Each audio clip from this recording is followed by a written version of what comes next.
Hello friends, welcome to Reader's Point, and today we will start the first chapter of economics of class 12, that is Indian economy on the eve of independence। मतलब आज दोस्तों हम economics का पहला chapter start कर रहे हैं जिसका नाम है Indian economy on the eve of independence. ये वैसे चैप्टर तो कंप्लीटली बेस्ड है हिस्ट्री पे, पर फिर भी हमें इकोनॉमिक में पढ़ना है और इकोनॉमिक देखेंगे जब भी हम दोस्तों तो मोर और लेस इसके बहुत सारी जो चीज है वो हिस्ट्री पे ही बेस्ड होती हैं। और ये तो चैप्टर जो है ये खैर पूरा हिस्ट्री ही है। आइए तो समझते हैं कैसे, ठीक है। और इसका स्टार्ट करने से पहले दोस्तों बहुत मेहनत लगती है वीडियो बनाने में, इसलिए प्लीज आप इसको लाइक करें, सब्सक्राइब करें और मैक्सिमम लोगों तक इस वीडियो को पहुंचाएं जिससे कि बहुत सारे स्टूडेंट इससे बेनिफिटेड हो सकें, ठीक है। हमारा चैनल है रीडर्स पॉइंट, सो प्लीज इसे लाइक और सब्सक्राइब करें। चलिए तो आज का चैप्टर हम स्टार्ट करते हैं, ठीक है। Indian economy on the eve of independence. आजादी के समय या आजादी के वक्त में कैसी स्थिति थी हमारी इकोनॉमी की, ये जानने के लिए सबसे पहले हमें ये जानना होगा कि हमारी इकोनॉमी कहां से स्टार्ट होती है, कैसी इसकी हिस्ट्री है, कैसे हम इकोनॉमी में प्रोग्रेस किए, ठीक है। तो इसके लिए हम स्टार्ट करते हैं इसका इंट्रोडक्शन। देखिए दोस्तों, एक बेसिक चीज है इकोनॉमी को समझने का कि पहले आज की तरह कोई स्पेशलाइजेशन पढ़ाई नहीं होती थी कि ये इकोनॉमिस्ट हैं, इन्होंने इकोनॉमिक्स के बारे में कुछ लिखा, ऐसा पहले कुछ नहीं था, ठीक है। बहुत पहले हम जानते हैं हमारे यहाँ चाणक्य थे जिन्होंने इकोनॉमिक्स पे किताब लिखी, ठीक है। इसके अलावा आपको ऐसे कोई इकोनॉमिक्स बोल के नहीं मिलेंगे, पहले जो लोग थे वो मल्टी डायमेंशनल हुआ करते थे, ठीक है। जैसे अगर हम ये जानना चाहें कि किसी भी देश की इकोनॉमी क्या है, तो जो भी बाहर से विजिटर्स आते थे वो उस देश की सोशल, कल्चरल और इकोनॉमिक एस्पेक्ट्स पे लिखा करते थे, जिनको ही देख के इकोनॉमिक की एनालिसिस की जाती है, ठीक है। ये हुई कुछ इतिहास की बातें बेसिक। अब हम जब इसको स्टार्ट करेंगे दोस्तों कि इंट्रोडक्शन ऑफ इंडियन इकोनॉमी, तो आपको ये जानकर बहुत ही खुशी होगी कि 17वीं शताब्दी तक, मतलब अंटिल 17th सेंचुरी तक भारतीय इकोनॉमी नंबर 1 पोजीशन पे थी। जी हां, यानी जब अंग्रेजों का आगमन हुआ, यानी जब से भारत में कॉलोनियल पीरियड स्टार्ट हुआ, तब से भारतीय इकोनॉमी जो है वो डिटोरिएट करने लगी, ठीक है, यानी गिरने लगी। और एक और बात है दोस्तों, 17th सेंचुरी में भारतीय इकोनॉमी वर्ल्ड इकोनॉमी की 35% थी। यानी अगर वर्ल्ड की जीडीपी अगर मान लें हम 100 यूनिट है या 100 है, तो 35 उसमें इंडिया कंट्रीब्यूट करता था। आप इसे एक और तरीके से समझ सकते हैं, बहुत ही आसान तरीके से। आज हम सब जानते हैं कि यूएस इकोनॉमी जो है यानी यूनाइटेड स्टेट्स ऑफ अमेरिका की जो इकोनॉमी है वो नंबर 1 है। आप ये जानें कि आज के डेट में यूएस इकोनॉमी सिर्फ 17% कंट्रीब्यूट करती है, वर्ल्ड इकोनॉमी की जीडीपी की सिर्फ 17%, या मोर एक्यूरेट बोले तो 16.1%, सिर्फ इतना ही यूएस इकोनॉमी आज के डेट में कंट्रीब्यूट करती है, और ये दुनिया की इस समय नंबर 1 इकोनॉमी है। और 17वीं शताब्दी तक भारत, इंडिया जो था या इंडियन इकोनॉमी जो थी वो 35 टू 40% के अराउंड थी। यानी जब से हम गुलाम हुए, ठीक है, हमारी इकोनॉमी और गिरने लगी। थोड़ा अगर हम और पीछे जाएं, यानी हम अगर 12th सेंचुरी में जाते हैं,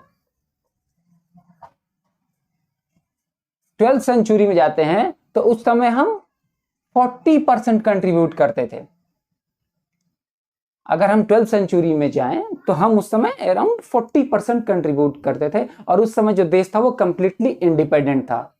हम जानते हैं कि 1192 के बाद से, ठीक है, यानी बैटल ऑफ जो तराइन था, second war of battle of Tarain, उसके बाद पृथ्वीराज चौहान के बाद से भारत में पहले मुगलों का आक्रमण हुआ, फिर मुगलों ने शासन किया, बहुत सारे कुछ अच्छे काम भी किए, फिर भी इकोनॉमी जो है वो हमारी 40 से गिर के सिर्फ 35% तक आई 500 सालों में, जो मुगल एरा था।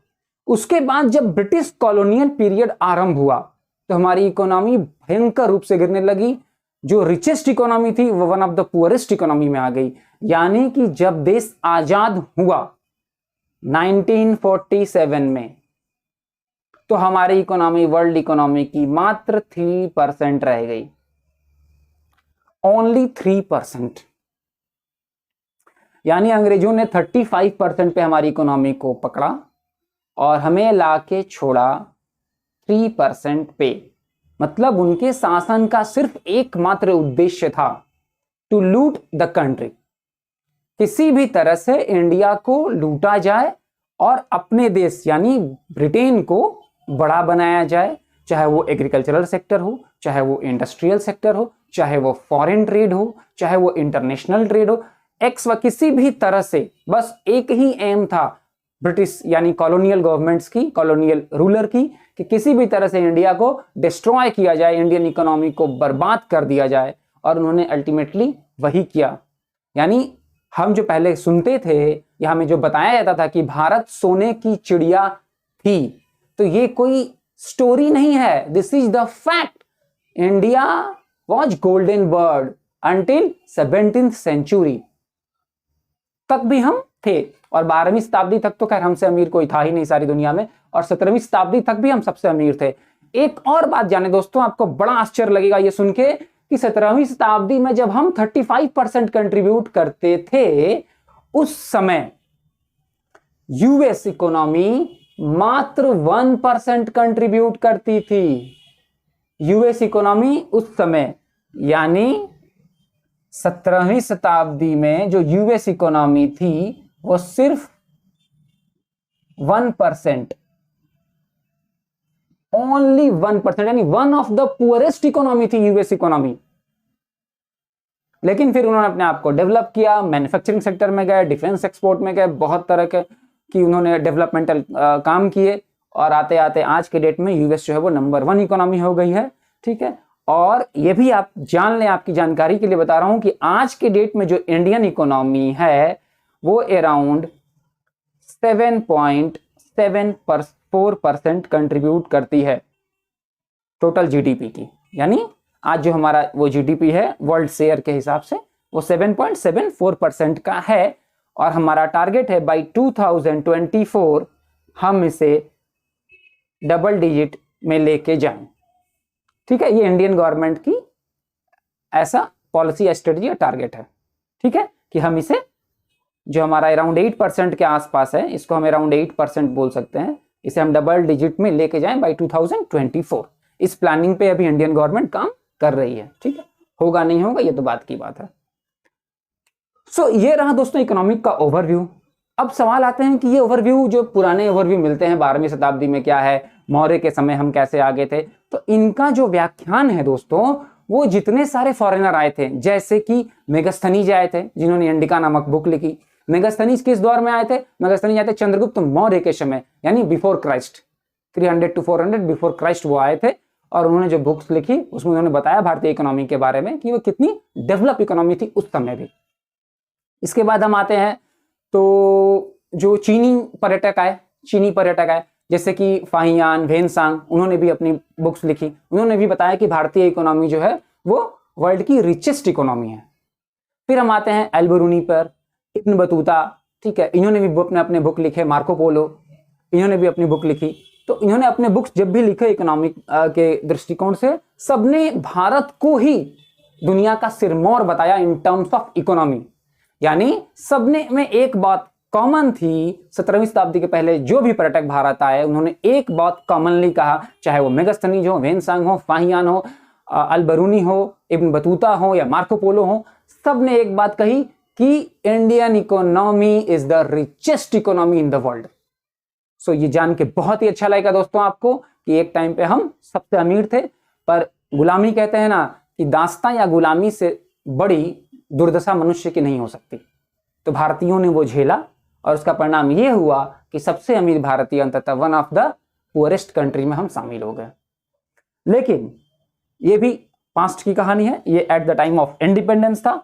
आज हम धीरे धीरे ग्रो कर रहे हैं और एक कुछ इकोनॉमिक्स के हिसाब से ऐसे आंकड़े आ रहे हैं कि 2050 तक, ये भी एक पॉजिटिव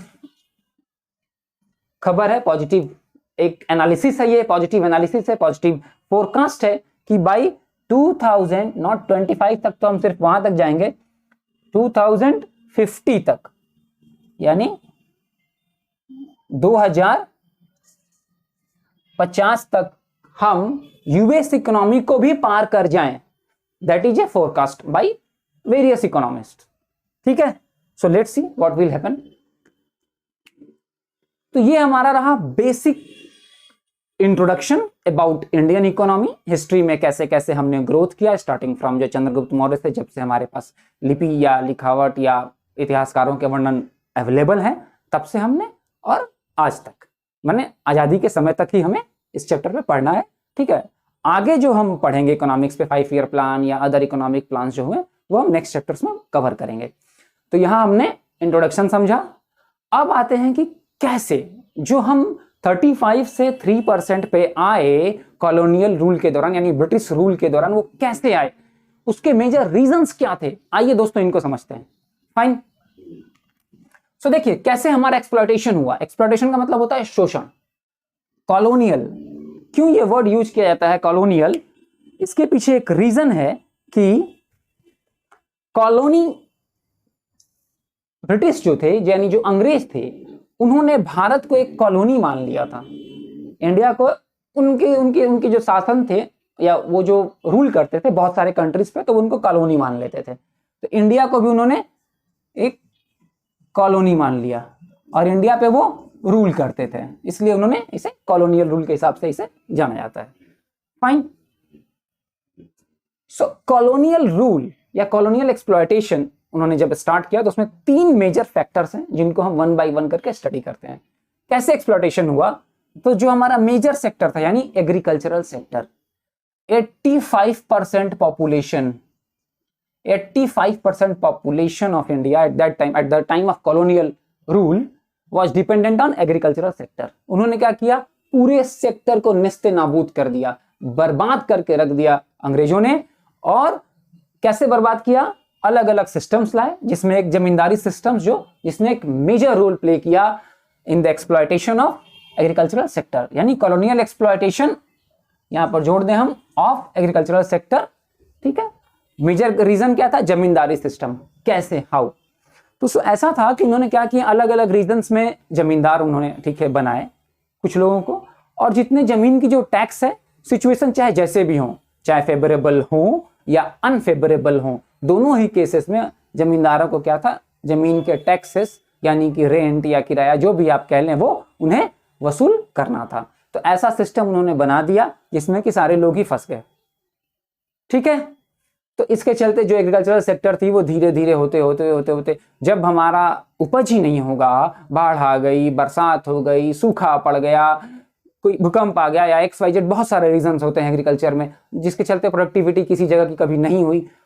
तो इन सब चीजों को उन्होंने कंसीडर न करते हुए किसी भी तरह से उन्होंने बस अपने टैक्स वसूले, किसानों से किसी भी तरह से बस टैक्स वसूले जमींदारी सिस्टम के तहत, जिससे किसानों में रोष हुआ, प्रोडक्टिविटी गिरती गई और किसान जो है वो फिर खेत को अपना न मानने लगे, वो ये मानने लगे कि हम तो किसी के दास्तां में हैं, हम तो गुलामी में, हम तो किसी और के लिए कर रहे हैं। तो उनके जो एफर्ट्स थे वो कम होने लगे, जिससे कि प्रोडक्टिविटी जो है वो गिरने लगी। तो जमींदारी सिस्टम का इतना बड़ा नुकसान देश को उठाना पड़ा। इस तरह से एग्रीकल्चरल जो सेक्टर है वो बर्बाद किया गया। अब आते हैं दूसरा क्या है, इंडस्ट्रियल सेक्टर। भाई तो अंग्रेज तो आ ही थे इसलिए कि वो अपने देश यानी ब्रिटेन को वो ग्रेट बनाए, उन्हें नाम दे दिया ग्रेट ब्रिटेन। तो ग्रेट ब्रिटेन बनेगा कैसे, इंडिया ग्रेट रहेगा तो ब्रिटेन ग्रेट तो होगा नहीं, तो इंडिया को पहले गिराना था। सो उन्होंने इंडस्ट्रियल सेक्टर पे भी हमला किया। उन्होंने कैसे हमला किया, उन्होंने हेवी एक्सपोर्ट लगा दिया हैंडीक्राफ्ट पे, जो भारत की सबसे बड़ी उस समय जो गुण थी, कला थी या प्रोडक्शन यूनिट थी, वो क्या थी, हैंडीक्राफ्ट्स, यानी हैंडमेड प्रोडक्ट जो इंडिया में थे वो ऑल ओवर वर्ल्ड में जाते थे। जैसे मुस्लिन के कॉटन है, मलमल के कपड़े थे जो बहुत ही रॉयल माने जाते थे। तो ऑल ओवर वर्ल्ड में जो मुस्लिन कॉटन थी उनकी सप्लाई इंडिया ही करता था शुरू से। सो उन्होंने जो हैंडीक्राफ्ट के बने सामान थे, मरमर कपड़े, वो सब इंडस्ट्री को उन्होंने धीरे धीरे तबाह कर दिया। कैसे तबाह किया? इतना एक्सपोर्ट ड्यूटी बढ़ा दिया कि अब आप भेज ही नहीं पाएंगे फॉरेन में। ठीक है, क्लियर? तो एक्सपोर्ट ड्यूटी बढ़ जाने से क्या हुआ कि प्रोडक्ट फॉरेन जा नहीं पाए तो फिर वो प्रोडक्ट भारत में बने के बने रहने लगे यहीं पे। तो जो इंडस्ट्री थी वो धीरे धीरे बर्बाद होने लगी। फाइन, फिर क्या किया उन्होंने? एक्सपोर्ट ड्यूटी को तो बढ़ाया ही, और इंपोर्ट्स यानी जो ब्रिटेन से बने प्रोडक्ट आते थे उनको क्या कर दिया? ड्यूटी फ्री कर दी। यानी बाहर के प्रोडक्ट जब हमारे यहां आने लगे तो इतने ड्यूटी फ्री हो गए तो सस्ते हो गए तो उनकी डिमांड्स बढ़ने लगी। उनकी डिमांड जब बढ़ने लगी तो हमारी इंडस्ट्री इससे भी और बर्बाद हुई। सो उनका जो टोटल फोकस था वो ये था, how to disturb Indian economy and how to disrupt Indian economy. So उन्होंने इस पे काम किया, इंडस्ट्रियल सेक्टर को भी ऐसे ही बर्बाद किया। फिर उन्होंने क्या देखा कि इंटरनेशनल ट्रेड है, इंटरनेशनल ट्रेड भी जो भारत से हो रहा था उसको भी उन्होंने बर्बाद किया। कैसे? उन्होंने किया डिस्क्रिमिनेशन टैरिफ पॉलिसी, यानी कि जो टैरिफ पॉलिसी थी यानी सामान के इंपोर्ट एक्सपोर्ट पे आने जाने पे, उसको भी उन्होंने अलग अलग तरह से लगाया, यानी अपनी सुविधा के हिसाब से। जहां उनको लगा कि होना चाहिए वहां उन्होंने लगाया, जहां नहीं होना चाहिए वहां नहीं बने, जिससे ब्रिटेन को प्रॉफिट हो। The sole aim of colonial rule was how to gain profit for Britain. ठीक है, how to get the development of Britain by utilising the resources of India. ये उनका मेन जो था वो ये था, फोकस था। सो इस फोकस पे उन्होंने काम किया। इसके बाद दोस्तों हम देखते हैं क्या किया? Duty free export of raw material उन्होंने कर दिया, यानी जो रॉ मटेरियल थी उनके एक्सपोर्ट्स को क्या किया? Duty free. यानी रॉ मटेरियल का मतलब क्या होता है? कच्चे पदार्थ जिनसे कि फिनिश्ड गुड बनते हैं। तो भारत जो है वो हब था, या बहुत बड़ा रिसोर्स था भारत। ठीक है, सोर्स था रॉ मटेरियल्स का। तो उन्होंने क्या कर दिया? इसको भी ड्यूटी फ्री एक्सपोर्ट कर दिया। यानी बाहर से भी अगर उनके कुछ रॉ मटेरियल्स थे तो यहां पे ड्यूटी फ्री आने लगे, जिससे हमारे रॉ मटेरियल्स क्या है वो फिर हम उनको इंपोर्ट करने में हमें या ठीक है प्रॉब्लम होने लगी, हम उनको नहीं कर पाए। फिर क्या है? Duty free import of finished goods. ठीक है, अपने हिसाब से जो भी ब्रिटेन में बनता था वो फिर उसको यहां पे इजीली भेज दिया करते थे इंडिया में, जिससे कि मैंने आपको ये चीजें यहां पे पहले ही एक्सप्लेन कर दिया कि duty free import of British goods, जिससे कि ब्रिटिश गुड्स की यहां पे डिमांड बढ़े। क्यों? क्योंकि उनकी जो प्राइस है, फाइनल प्राइस है, वो कम रहेगी तो डिमांड बढ़ेगा। ठीक है, सो ये ऑलरेडी एक्सप्लेन किया जा चुका है। अब आते हैं दोस्तों हम अपने आज का जो फर्स्ट टॉपिक था वो introduction and colonial exploitation of agricultural sector, industrial sector and international trade. Trade को भी बर्बाद किया उन्होंने, इंडस्ट्री को भी और एग्रीकल्चर को भी। सेकंड हमारा जो आज का टॉपिक है वो है features of Indian economy on the eve of independence. जब हमारा देश आजादी के कगार पर था, या जब हमारा देश आजाद हुआ, उस वक्त जो इंडियन इकोनॉमी थी उसके क्या कैरेक्टरिस्टिक्स थे, क्या उसकी विशेषताएं थी, वो किस कंडीशन पे थी। कैरेक्टरिस्टिक्स कहना तो ठीक नहीं है, क्योंकि एकदम मरणासन स्थिति में हमारी इकोनॉमी आ गई थी, तभी उन्होंने इंडिया को छोड़ा। हाँ, उन्होंने ये देखा कि इंडिया को इस समय छोड़ने लायक है कि देखें अब ये क्या कर सकते हैं। ठीक है, बट उन्हें ये नहीं पता कि we are Indians, we are the real fighters, and हमने फाइट किया और आज हम बाउंस बैक कर रहे हैं और हम अच्छे से आज हम डेवलपमेंट के ट्रैक पे चल रहे हैं। सो फाइन, आते हैं, हमेशा अपने को पॉजिटिव सोच रखना होता है friends, and with positive attitude, ये बहुत ही इंपॉर्टेंट है। अगर आप लाइफ में डेवलपमेंट करना चाहते हो, कोई कंट्री है, कोई पर्सन है, इंडिविजुअल है, कोई कॉर्पोरेशन है, कोई ऑर्गेनाइजेशन है, सबके लिए ये बहुत जरूरी है कि be positive in your life. Fine, so आते हैं अब अपने नेक्स्ट टॉपिक पे, यानी features of Indian economy on the eve of independence. So कैसी हमारी इकोनॉमी होगी? अब आप समझ चुके होंगे कि जब इतना ज्यादा देश को लूटा गया, बर्बाद किया गया, यहाँ से ढो ढो के माल विदेश में ले जाए गए, विदेश के जो माल थे वो यहाँ लाए गए कम दाम वाले, या जो जिनको कोई नहीं पूछता होगा, XYZ, जो भी इस तरह से है, सारे तौर तरीके अपनाए गए इंडियन इकोनॉमी को खराब करने के लिए, इंडियन इकोनॉमी को बर्बाद करने के लिए। इतने के बाद किस स्थिति पे हम पहुंचे आजादी के टाइम पे, यानी 1947 में? देखते हैं फर्स्ट क्या था, स्टैग्नेंट इकोनॉमी। हमारी जो इकोनॉमी थी एकदम स्थिर हो गई थी, किसी तरह का उसमें कोई हलचल नहीं, हाँ एकदम शांत इकोनॉमी। कैसे? क्योंकि देश में हर जगह गरीबी छा गई थी। लो एसओएल, इसको प्लीज आप फुल फॉर्म में लिखना। एसओएल का मतलब होता है स्टैंडर्ड ऑफ लिविंग। यहाँ पे स्पेस कम थी इसलिए मैंने ऐसे लिख दिया, पर आप इसको जब भी लिखना इसको फुल फॉर्म में ही लिखना, स्टैंडर्ड ऑफ लिविंग। ठीक है दोस्तों। तो जो हमारी स्टैंडर्ड ऑफ लिविंग थी, डेफिनेटली है ना, जब हम 35% से 3% पे आ गए, देश में जब गरीबी हो गई, तो स्टैंडर्ड ऑफ लिविंग ऑटोमेटिकली वो हमारी कम हो जाएगी, खराब हो जाएगी। स्टैंडर्ड ऑफ लिविंग जो है वो लो लेवल की हो जाएगी, वो टॉप लेवल की या हायर लेवल की नहीं रहेगी। तो हम उसी स्थिति पे आ गए थे, हर तरफ गरीबी और स्टैंडर्ड ऑफ लिविंग जो है वो लो। सेकेंड पॉइंट पे आते हैं, क्या है, बैकवर्ड इकोनॉमी। जब कभी भी कोई इकोनॉमी अगर स्टैग्नेंट हो जाए ना, इसका क्लियर मतलब है आप अगर आगे नहीं बढ़ रहे हैं, इसका मतलब आप पीछे आ रहे हैं, क्योंकि अदर्स आर गोइंग फॉरवर्ड। ठीक है। सो आप कभी अगर रेस में देखें सब दौड़ रहे हैं और आप अगर नहीं दौड़ रहे हैं तो ऑटोमेटिकली आप पीछे हैं। सो कोई भी इकोनॉमी अगर वर्ल्ड में अगर वो स्टैग्नेंट हो जाए तो वो ऑटोमेटिकली बैकवर्ड हो जाती है। ठीक है, आप याद रखें इसे।